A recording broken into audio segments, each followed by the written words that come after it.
I think the NAP, or non-aggression principle, is another example of people taking an idea that has some potential and turning it into an infallible dogmatic God that is perfect as it is and can't be altered or challenged without some alleged blasphemy being committed.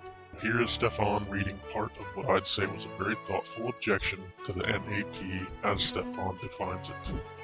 You see, the NAP is frequently derived directly from the self-ownership axiom, and thus the wrongly derived property rights are treated as an extension of the self.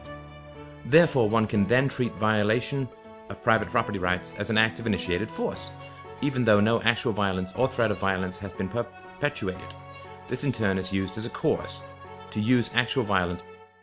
Right, your principle is being challenged essentially on the basis that if a hungry kid picked an orange off of your tree, they've just used force against you and you're justified in responding with force.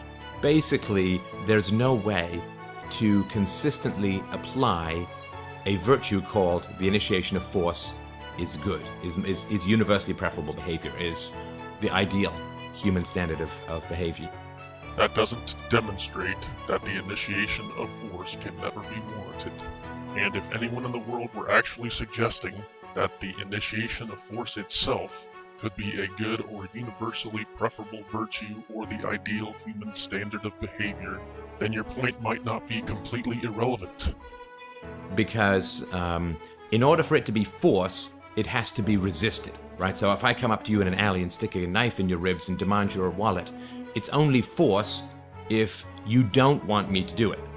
Unless, of course, you claim ownership over the only available food in a region and hoard it while everyone starves, and those people resist your behavior and don't want you to do it. That couldn't possibly count, could it? The very least you should be able to do is concede that such behavior or any principle that would justify that behavior wouldn't be universally preferable or good or consistent with some ideal standard for human behavior. Now, yes, of course, self-ownership leads to property rights, and the reason that self-ownership leads to property rights is obviously we own ourselves, we own the effects of our actions. If I go and strangle a kitten, I am responsible for the death of that kitten. If I yell into your ear, I'm responsible for you flinching.